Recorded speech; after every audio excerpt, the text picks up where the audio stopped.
Hello बच्चों, कैसे हैं आप? सब बढ़िया। तो चलिए अच्छे हो जाइए सब और स्टार्ट करते हैं आज की क्लास। आज की क्लास में हम गाउस के अनुप्रयोग के पांचवें भाग के बारे में बात करेंगे। चार अनुप्रयोगों के बारे में हम पढ़ चुके हैं। पांचवा अनुप्रयोग है गाउस के नियम के द्वारा समरूप आवेशित चालक पट्टिका के कारण विद्युत क्षेत्र की तीव्रता का मान ज्ञात करना। ठीक है, एक यूनिफॉर्मली चार्ज हमारे पास एक प्लेट है जिस पे वो कंडक्टर है। तो कंडक्टर है तो आपको पता ही है चालकों के अंदर जो आवेश आता है वो कहाँ पे आता है? सरफेस पे आता है। ठीक है, तो आपने लास्ट क्लास के अंदर वहां पे पढ़ा था, अपन ने परत के लिए पढ़ा था, वहां पे एक सेट के लिए पढ़ा था। आज पढ़ रहे हैं अपन प्लेट के लिए पढ़ रहे हैं, पट्टिका के लिए पढ़ रहे हैं। पट्टिका और परत के अंदर डिफरेंस क्या होता है? अपन खूब सारी परतों को इस प्रकार से, ऐसे एक परत, ये दूसरी परत, इसके ऊपर तीसरी चौथी, ऐसे परत लगाते जाते हैं तो वो पट्टिका का निर्माण हो जाता है। ठीक है, तो परत की वजह से हमने जो विद्युत क्षेत्र का मान ज्ञात किया था वो आया था अपने लास्ट क्लास के अंदर E = σ/2ε0 आया था। ठीक है, आज हम निकालने जा रहे हैं पट्टिका के कारण, चालक पट्टिका के कारण विद्युत क्षेत्र का मान कितना होगा। ठीक है, तो स्टार्ट करते हैं। तो चलिए, लास्ट क्लास में आपने जैसे वहां पे अपने डायरेक्शन की बात की थी कि जो हमारे पास परत थी, उस परत के कारण जो विद्युत क्षेत्र बनने वाला था उस परत की वजह से वो कैसा था। वो जैसे परत इस प्रकार से रखी हुई है हमारे पास, तो इसके लंबवत बनता है, समांतर वो कैंसिल हो जाता है। वो अपन ने वहां पे सारा डेरिवेशन किया था। आज वापस से अपन उसी चीज को एक बार फिर से रिपीट करके देख लेते हैं, कहीं पे आपको कोई कंफ्यूजन है तो फिर से क्लियर हो जाएगा।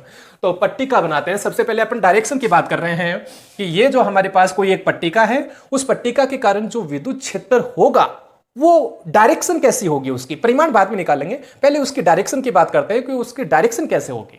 तो ये मेरे पास एक पट्टिका है, ये इस प्रकार से, ये लीजिए, और ये इन्फिनिटी लेंथ है, इसके एरिया इन्फिनिटी हो गया। ठीक है, तो आप डॉट डॉट करके छोड़ दीजिए। ओके, आप जैसे इस चालक पट्टिका को आप आवेश देते हैं तो वो कहाँ पे आना चाहिए? सरफेस पे आना चाहिए, क्योंकि जो चालक होते हैं, चालकों के अंदर जो आवेश आता है वो कहाँ पे आता है? सतह पे आता है। ठीक है, ओके। ये पट्टिका इस प्रकार से है, देखिए ऐसा, ऐसे पट्टिका है। ठीक है, ऐसे पट्टिका है। अब इस पट्टिका के ऊपर ऊपर यहाँ सतह पे चारों ओर इस पे आवेश फैला हुआ है, और इस आवेश के कारण किसी बिंदु P पर, यहाँ पे मान लीजिए एक बिंदु P है, इतनी दूरी पर, ये R दूरी है, यहाँ पे एक P बिंदु है, वहां पे आपको विद्युत क्षेत्र का मान ज्ञात करना है। तो मैं मान लेता हूं कि ये जो पट्टिका है इस प्रकार से ऐसे रखी हुई है, और इसके कारण यहाँ पर एक बिंदु मेरे पास P स्थित है, जहां पे मेरे को विद्युत क्षेत्र का मान ज्ञात करना है। वो जो इस पट्टिका से मैं सतह से इसकी दूरी ले लेता हूं कि ये मान लीजिए दूरी है, यहाँ से r दूरी है, कोई दिक्कत यहाँ तक? r दूरी पर विद्युत क्षेत्र का मान ज्ञात करना है। तो क्या करते हैं, जो लास्ट क्लास के अंदर अपन ने किया था वही अपन यहाँ पे करने जा रहे हैं। अपन क्या कर रहे हैं यहाँ पे, ये जो आपने जो भी बिंदु लिया, ओ बिंदु से आप एक समान दूरी पर दोनों ओर विपरीत दिशाओं के अंदर एक यहाँ पे एक छोटा सा अल्पांश ले लीजिए, एक छोटा सा अल्पांश यहाँ पे लीजिए, और एक छोटा सा अल्पांश यहाँ पे लीजिए। ये पट्टिका है, एक छोटा सा अल्पांश यहाँ, एक छोटा सा अल्पांश यहाँ, इस प्रकार से एक यहाँ पे लीजिए, एक यहाँ पे लीजिए। ठीक है, ओके। इस अल्पांश के कारण मान लीजिए ये अल्पांश है dA1 और ये है dA2। इस अल्पांश के कारण यहाँ पे विद्युत क्षेत्र की डायरेक्शन कैसे होगी? तो डायरेक्शन देखते हैं। तो डायरेक्शन होगी, बीच की दूरी कौन सी है? दोनों, ये लीजिए, आप इस बिंदु पे देखना चाहते हैं इस प्रकार से, ऐसे, तो इस बिंदु पे देखना चाहते हैं तो बीच की दूरी क्या अनुदिशित होती है? पॉजिटिव आवेश है, तो इस प्रकार से ऐसे हो जाएगी। ओके, तो ये मान लेता हूँ dE1 सदिश, और इसी प्रकार dA2 के कारण जो इलेक्ट्रिक फील्ड बनेगा उसकी डायरेक्शन ये लीजिए dE2। ठीक है, कोई दिक्कत? लास्ट क्लास में जैसे किया था वैसा ही है, केवल यहाँ पे थोड़ा सा डायग्राम के अंदर चेंज हो गया है। वहां पे सॉरी, ये वहां पे अपन ने परत ले रखी थी और यहाँ पे पट्टिका ले रखी है। ठीक है, ओके। अब क्या करना है, आप यहाँ पे देख सकते हैं दोनों अल्पांशों के कारण जो डायरेक्शन प्राप्त हो रही है वो अलग अलग प्राप्त हो रही हैं। तो यहाँ पे हम एक रिजल्टेंट डायरेक्शन प्राप्त करने के लिए, परिणामी विद्युत क्षेत्र की दिशा प्राप्त करने के लिए क्या करते हैं, मैं इन दोनों सदिशों के घटक ले लेता हूं। तो घटक लेंगे तो आपके पास एक तो घटक इस साइड में आएगा, एक घटक इस साइड में आएगा। dE1 के लिए दो लंबकोणीय वियोजन कर रहे हैं यहाँ पे अपन। तो मान लेते हैं कि ये वाला कोण है वो थीटा है। थीटा है तो आपने ये दूरियां दोनों समान ही तो ली हैं, दोनों दूरियां समान ली हैं, तो ये भी थीटा ही होगा, और तो ये थीटा, तो ये भी थीटा। ओके, तो यहाँ पे हमारे पास जिस साइड में थीटा बन रहा है उस साइड में तो घटक लेंगे, dE1 सदिश का लेंगे, तो इधर कितना आ जाएगा? dE1 cos theta. और इधर कितना आ जाएगा DE1 साइन थीटा। जिस साइड में कोण बनता है, कोण दिया हुआ होता है, उस साइड में कोस वाला आता है, और जिस साइड में नहीं दिया हुआ होता है उस साइड में साइन वाला आता है। ओके, इसी प्रकार से आप नीचे की ओर भी देख लीजिएगा। ये लीजिए, इस साइड में देखेंगे तो कितना हो जाएगा हमारे पास DE2 के लिए DE2 साइन थीटा, और इस साइड में कितना हो जाएगा DE2 कोस थीटा। ओके, यहां पे आप देख सकते हैं ये जो हमारे पास इस प्रकार से ये ऊर्ध्वाधर घटक आ रखे हैं, ये दोनों एक दूसरे के विपरीत हैं और परिमाण में भी समान होंगे। परिमाण में समान इसलिए होंगे क्योंकि यहाँ पे जो अपन DA1 और DA2 का जो एरिया ले रहे हैं वो एक समान ले रहे हैं। DA1 और DA2 का एरिया एक समान ले रहे हैं, तो यहाँ पे इन दोनों एरिया के अंदर जो आवेश होगा वो भी समान होगा, तो दोनों की वजह से जो DE1 और DE2 की वैल्यू होगी वो भी सेम होगी और समान दूरियां हैं। ठीक है, ओके। साइन थीटा तो सेम ही होगा, थीटा यहाँ पे जितना है वो दोनों के लिए सेम ही आएगा। ठीक है, तो ऊर्ध्वाधर घटक है वो तो कैंसिल हो जाएंगे। ठीक है, और कौन से बचेगा, केवल हमारे पास जो क्षैतिज घटक है वो बचेगा। ठीक है, ओके, केवल क्षैतिज घटक बचेगा DE1 cos theta, DE2 cos theta. तो इस पूरी पट्टिका के कारण जो विद्युत क्षेत्र बनेगा वो किस डायरेक्शन में बनेगा, पट्टिका के लंबवत प्राप्त होगा, और समांतर है वो विद्युत क्षेत्र की वैल्यू क्या हो जाएगी, 0 हो जाएगी। तो आप आगे जब परिमाण के बारे में बात करेंगे तो वहां पे अपन क्या करेंगे कि जो समांतर होगा उसकी बात नहीं करेंगे, केवल लंबवत बात करेंगे। ठीक है, तो आपने यहाँ पे देख लिया कि जब हम एक पट्टिका लेते हैं, अनंत क्षेत्रफल की एक पट्टिका लेते हैं, तो उसके कारण स्मॉल r दूरी पर स्थित बिंदु P पर विद्युत क्षेत्र की दिशा प्राप्त करते हैं, तो हमें लंबवत प्राप्त होती है और समांतर है वो कैंसिल हो जाती है, तो समांतर 0 प्राप्त होती है। ओके, अब इसके बाद में मैं बात करता हूँ, परिमाण की बात करता हूँ। तो परिमाण ज्ञात करने के लिए हम क्या करते हैं, गाउसियन पृष्ठ काम में लेते हैं। तो स्टार्ट करते हैं, ये मिटा देते हैं। देखिए, वापिस से मैं पट्टिका का निर्माण कर रहा हूं। अनंत रेखा हमारे पास एक पट्टिका है, अनंत। तो ये लीजिए,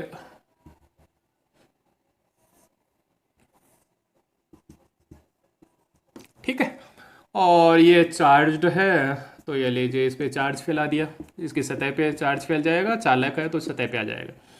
ओके, इन्फिनिटी। ओके, इस पट्टिका के कारण आपको मान लीजिए ये पट्टिका ऐसे रखी हुई है और इस पट्टिका के कारण स्मॉल r दूरी पर विद्युत क्षेत्र की तीव्रता का मान ज्ञात करना है। ये बिंदु O, ये P बिंदु पे ज्ञात करना है। तो हम क्या करेंगे, यहाँ पे फिर से जब भी हम गाउस के नियम से विद्युत क्षेत्र का मान ज्ञात करते हैं तो क्या करते हैं, वहां पे गाउसियन पृष्ठ बना लेते हैं। वह गाउसियन पृष्ठ क्या करता है, वो गाउसियन पृष्ठ वो जो हमारे पास आवेश दे रखा है उसकी वजह से आप विद्युत क्षेत्र का मान ज्ञात कर रहे हैं वो उसको ढक लेता है, और उसके बाद में हम वहां पे फ्लक्स का फॉर्मूला लगा देते हैं। ठीक है, तो ऐसा ही हम यहाँ पे करते हैं। तो यहाँ पे गाउसियन पृष्ठ कैसे लेंगे, 2 प्रकार की बताई थी, गोलाकार और बेलनाकार। यहाँ पे कैसे काम में लेंगे, बेलनाकार काम में लेंगे। तो ये लीजिए, मैंने ये बेलनाकार गाउसियन पृष्ठ काम में ले लिया। एक सिरा इसका बाहर रख दिया मैंने, एक सिरा मैंने अंदर रख दिया, ये लीजिए। ठीक है, कोई दिक्कत नहीं आता है। ओके, अब आपको क्या करना है, यहाँ पे इस बिंदु P पर विद्युत क्षेत्र की तीव्रता का मान ज्ञात करना है। ओके, तो ज्ञात करते हैं। आपके पास विद्युत फ्लक्स की डेफिनेशन से हमारे पास एक फॉर्मूला आता है, फाई इज इक्वल टू समाकलन EDS, वो वाला फॉर्मूला लगाते हैं। तो विद्युत फ्लक्स की डेफिनेशन से फाई इज इक्वल टू कितना हो जाएगा, समाकलन E डॉट DS। ओके, इसको आप ओपन करते हैं तो यहाँ पे यह अदिश गुणनफल है, तो डॉट प्रोडक्ट के अंदर क्या आता है, cos theta, ADS cos theta. यहाँ तक किसी कोई दिक्कत। इक्वेशन नंबर फर्स्ट, गाउस के नियम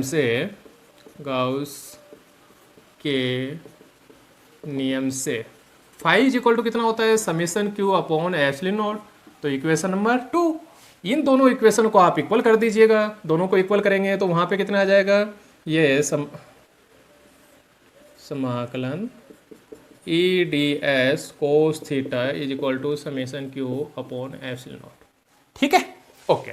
अब हमें क्या करना है, हमें यहाँ पे आप ध्यान से देखिए, ये जो अपन गाउसियन पृष्ठ है इसको भी अपन 3 भागों के अंदर विभाजित कर लेते हैं। जैसे अपन ने लास्ट क्लास के अंदर किया था, 3 भागों के अंदर विभाजित करेंगे तो कौन से 3 भाग हो जाएंगे।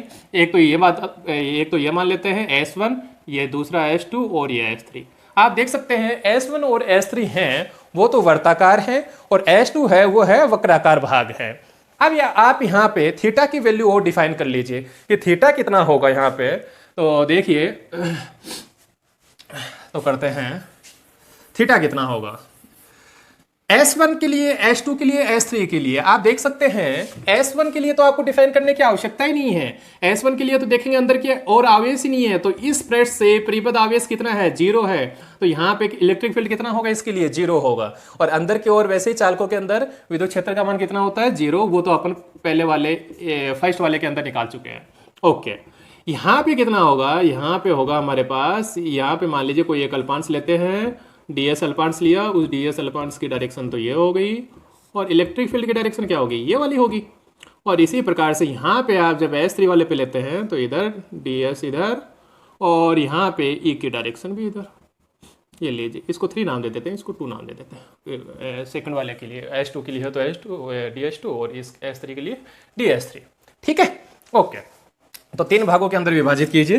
तो तीनों भागों के अंदर लिख देंगे S1 E ds cos theta, S2 E ds cos theta, और समाकलन S3 E ds 2 1 3 cos theta is equal to summation Q upon epsilon naught. ठीक है, ओके। तो सभी पृष्ठों के लिए S1 पृष्ठ, S2 पृष्ठ, S3, आप देखिए थीटा कितना है। S1 के लिए तो देखेंगे जो S1 पृष्ठ है उससे परिबद्ध आवेश कितना है, ये वाला भाग, इससे कितना है, 0, कुछ है ही नहीं। तो अंदर के साइड में तो इसकी वजह से विद्युत क्षेत्र कितना हो जाएगा, 0 हो जाएगा। ये वाली दूरी आप यहाँ से लीजिए। ठीक है, ओके। और जब आप S1 के लिए तो E का मान कितना हो जाएगा, 0। तो ये तो पूरा पद ही क्या हो गया, 0 हो गया। सेकंड के लिए देखते हैं, S2 के लिए देखते हैं। S2 में देखिए E इधर है, ds2 ऊपर की साइड में है, तो थीटा कितना हो गया, 90। तो S2 के लिए हमारे पास S2 के लिए प्राप्त हुआ थीटा इज इक्वल टू प्राप्त हुआ 90। ओके, इसी प्रकार से S3 के लिए देखते हैं। S3 में देख सकते हैं ES और DS3 दोनों एक ही दिशा में हैं, तो थीटा कितना हो जाएगा, 0 हो जाएगा। आप जानते हैं cos 0 के लिए हमारे पास वैल्यू कितनी आती है, 1 आती है, और cos 90 के लिए वैल्यू कितनी आती है, 0 आती है। तो ये वाला पद भी 0, ये वाला पद भी 0 हो जाएगा भैया। देखिए आप थीटा इज इक्वल टू 90 रखेंगे, 90 भी 0 हो जाएगी, तो पूरी वैल्यू 0, और ये वाला पद बचेगा केवल। तो मैं इसी को डायरेक्ट लिख लेता हूँ। पहले तो 2 0 हो गए, और तीसरा है S3 EDS3।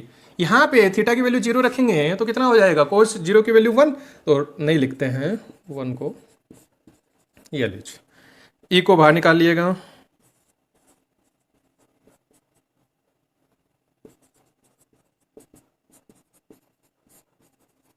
ठीक है। अब क्या चाहिए हमको, यहाँ पे चाहिए हमको ds3 की वैल्यू चाहिए, मतलब समाकलन ds3 चाहिए। समाकलन ds3 क्या होगा, समाकलन ds3 होगा कि आप ये जो S3 वाला जो भाग है, इसके खूब सारे जो अल्पांश हैं उन सबका आप योग कर दीजिए, तो हमारे पास इसका पृष्ठ का क्षेत्रफल आ जाएगा। तो ये जो हमारे पास पृष्ठ दे रखी है, इसका अनुप्रस्थ काट क्षेत्रफल अपन मान लेते हैं कि इसका अनुप्रस्थ काट क्षेत्रफल कितना है, S है। S1 और S2 S3 ये तो इसके नेम है, ये वाले पृष्ठ S1, ये S2, ये S3, और इसका मान लेते हैं अनुप्रस्थ काट क्षेत्रफल कितना है, S है। तो कितना हो जाएगा भैया, समाकलन ds3। यदि आप S3 लिखना चाहते हैं तो S3 लिख दीजिए, लेकिन हमारे पास केवल एक ही बचा है, तो आप S3 को ही क्या लिख सकते हैं, S लिख सकते हैं। तो कितना हो जाएगा, ES 1 2 3 तो कब देते हैं, जब हमारे पास कुछ और भी हो, आगे और भी हो वैसी चीज़ें, तब 1 2 3 देने की आवश्यकता होती है। ओके, तो ES इज इक्वल टू कितना आ गया, summation Q upon epsilon not. अब हमें किसकी वैल्यू चाहिए, समेशन Q की वैल्यू चाहिए। तो समेशन Q की वैल्यू कैसे निकालेंगे, लीजिए निकालते हैं। तो समेशन Q की वैल्यू मान लीजिए ये वाली जो हमारे पास गाउसियन पृष्ठ है, इससे परिबद्ध आवेश है यहाँ से लेकर यहाँ तक का, वो कितना है, Q है।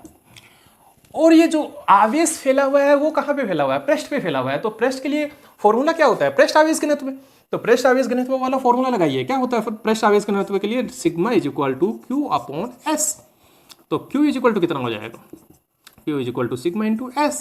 ये लीजिए summation Q is equal to, तो क्या रखा आपने, Q रखा, और यहाँ पे मैं इसको सॉल्व करके आगे लिखता हूँ। तो ES is equal to Q is equal to हो जाएगा sigma S epsilon naught, S cancel. तो ये लीजिए इज इक्वल टू आ गया sigma upon epsilon naught. Okay, ये आ गया हमारे पास लाइफ फाइनल आंसर। इस पट्टिका के कारण, ये जो चालक पट्टिका है, इसके कारण विद्युत क्षेत्र का मान E is equal to sigma upon epsilon not.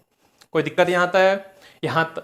ये हुआ कंप्लीट अपना। यदि आप इसको वेक्टर रूप में व्यक्त करना चाहते हैं तो कैसे व्यक्त करेंगे? E इज इक्वल E सदिश, E की डायरेक्शन क्या है? E की तो डायरेक्शन व्यक्त कर रहे हैं, परपेंडिकुलर है, इस प्रकार लंबवत है, तो लंबवत है तो सिग्मा अपॉन एप्सिलॉन नॉट। कोई एकांक सदिश ले लीजिए एन कैप, जो क्या बता रहा है? इस पट्टिका के लंबवत एकांक सदिश विद्युत क्षेत्र की दिशा को व्यक्त कर रहा है। ठीक है, ओके। यदि आप माध्यम में देखना चाहते हैं मान, तो कितना हो जाएगा? E is equal to sigma upon epsilon naught की जगह एप्सिलॉन एम, या आप epsilon naught into epsilon R ये लीजिए, ये माध्यम के लिए हो जाता है।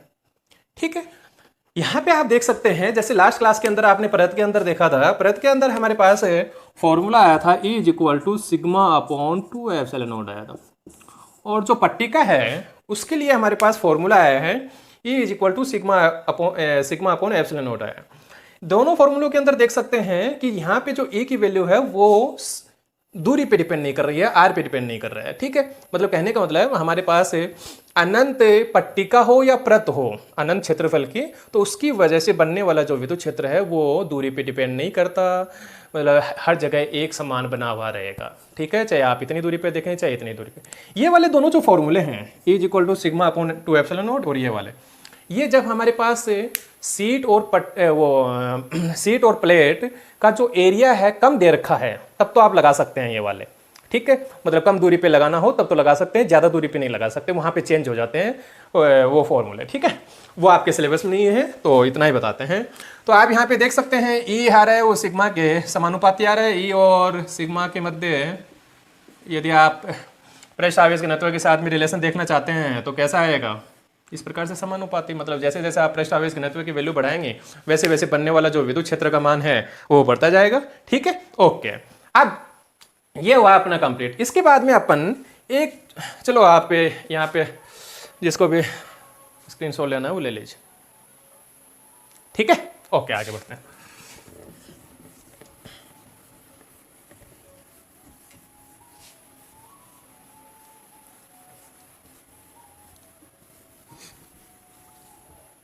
देखिए, एक नोट की बात करते हैं, मजा आने वाला आपको। आपने परत की वजह से भी निकाल लिया विद्युत क्षेत्र का मान और पट्टिका की वजह से भी निकाल लिया। मान लीजिए आपके पास कुछ ऐसा है, दो परत दे रखी है और बहुत पास पास में रखी हुई है, दोनों पे प्लस प्लस आवेश, इस पे भी प्लस, दोनों के जो पृष्ठ आवेश घनत्व है सिग्मा सिग्मा। ठीक है, कोई दिक्कत? आपको क्या करना है, दोनों परतों की वजह से स्मॉल r दूरी पर विद्युत क्षेत्र का मान ज्ञात करना है।